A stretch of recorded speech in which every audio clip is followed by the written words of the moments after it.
कि सोनिया गांधी ईडी के दफ्तर पहुंच चुकी हैं और उनसे पूछताछ जारी है। इस वक्त की बड़ी खबर आपको बता रहे हैं, सोनिया गांधी ईडी के दफ्तर पहुंच गई हैं और पिछले आधे घंटे से सोनिया गांधी से पूछताछ चल रही है। वो लगभग 12:10 के आसपास ईडी के दफ्तर पहुंची थी और पिछले आधे घंटे से सोनिया गांधी से पूछताछ चल रही है। इस वक्त की बड़ी खबर आपको बता रहे हैं, नेशनल हेराल्ड का यह पूरा विवाद है, पूरा मामला है और इस मामले में मनी लॉन्ड्रिंग के भी आरोप लगे हैं।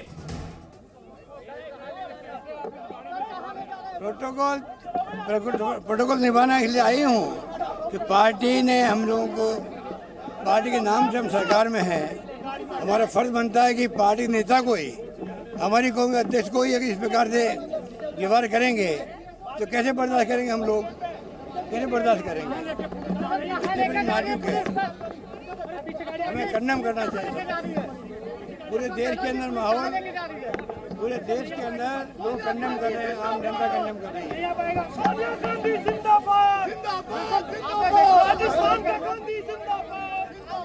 तो अशोक गहलोत ये बात कह रहे हैं कि उनको पार्टी के नाम से ही तो मुख्यमंत्री बनाया गया है और पार्टी के अध्यक्ष के साथ अगर पूछताछ के लिए कोई बुलाएगा तो फिर आना पड़ेगा।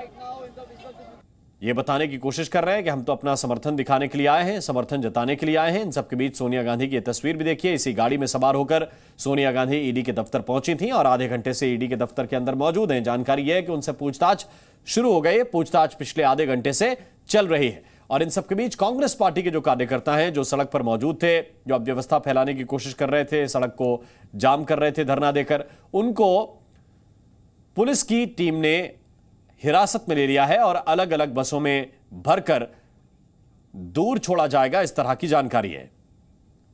मनीष शुक्ला और विशाल पांडे इस वक्त हमारे साथ लगातार ग्राउंड से बने हुए हैं। विशाल, पहले आपके पास आ रहे हैं, जरा बताइए इस वक्त की स्थिति क्या है।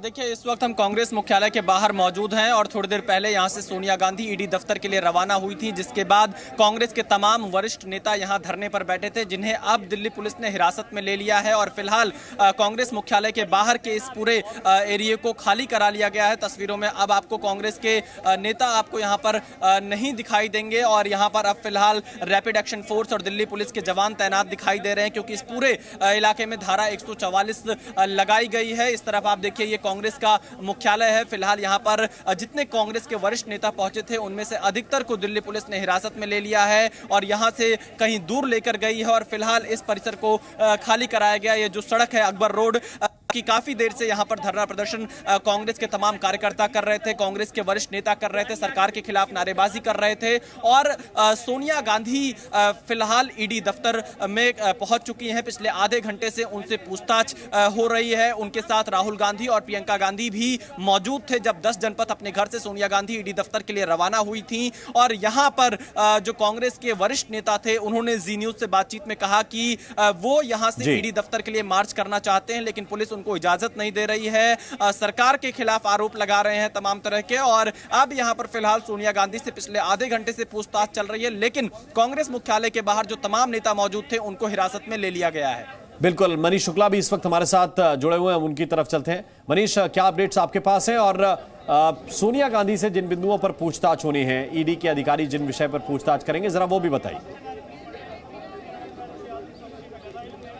जी हाँ, बिल्कुल। देखिए, कांग्रेस ऑफिस के हम सामने खड़े हैं और रैपिड एक्शन फोर्स यहाँ पर है। एक एक करके बसें दिल्ली पुलिस यहाँ पर लेकर आती है और कांग्रेस के जो कार्यकर्ता हैं या उनके सांसद हैं, उनको डिटेन किया जाता है। एक और बस यहाँ मंगाई गई है। अगर आप सामने देखें तो इस बस में जो कांग्रेस के कुछ कार्यकर्ता जो यहाँ पर हैं, उनको भी दिल्ली पुलिस लेकर के जाएगी।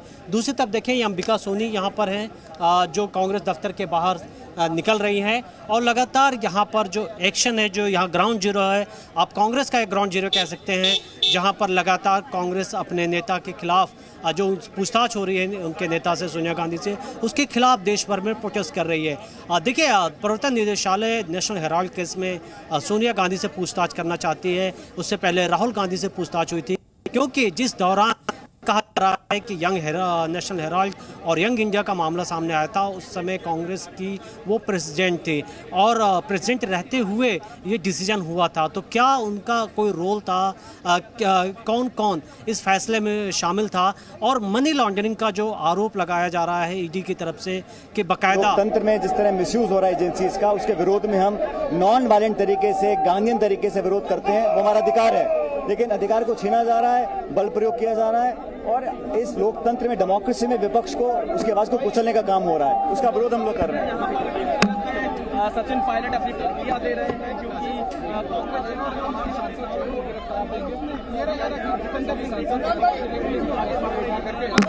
तो सचिन पायलट को इस वक्त आप सुन रहे थे और उन्होंने कहा कि हम तो गांधीयन तरीके से प्रोटेस्ट करना चाहते थे, लेकिन हमें प्रोटेस्ट नहीं करने दिया गया, बल्कि उल्टा हिरासत में ले लिया गया है। जितेंद्र शर्मा इस वक्त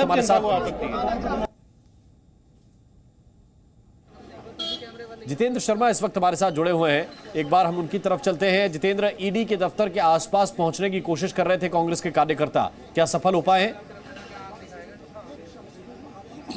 देखिए, ईडी दफ्तर के बाहर किसी भी कांग्रेस कार्यकर्ता को आने की इजाज़त नहीं दी गई थी, क्योंकि पूरी दिल्ली के अंदर दिल्ली पुलिस ने धारा 144 लगा रखी है और जहां जहां पर भी कांग्रेस कार्यकर्ता दिखाई दिए हैं जो प्रदर्शन कर सकते हैं, उन सबको हिरासत में ले लिया गया है। पार्लियामेंट सेशन चल रहा है और जब भी पार्लियामेंट सेशन चल रहा होता है तब यहाँ पर दिल्ली पुलिस वैसे भी धारा 144 लागू कर देती है और किसी भी तरह के धरना प्रदर्शन पर लोकतंत्र की हत्या हुई है। आगे पूरा मैस एजिटेशन पूरे देश के अंदर गांव-गांव ढानी जाने के अंदर हम करेंगे।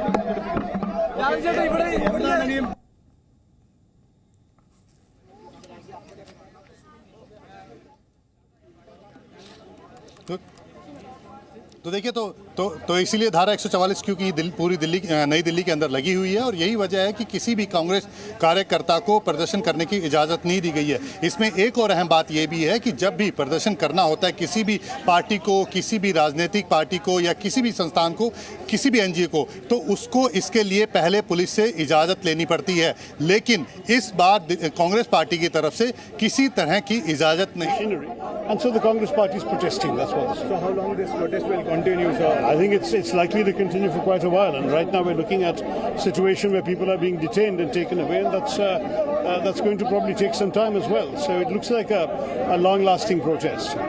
Thank you, sir. जरूर साहब, सत्यमेव जयते कि आप लोग कह रहे सत्यमेव जयते, क्या मैसेज देना चाह रहे हैं?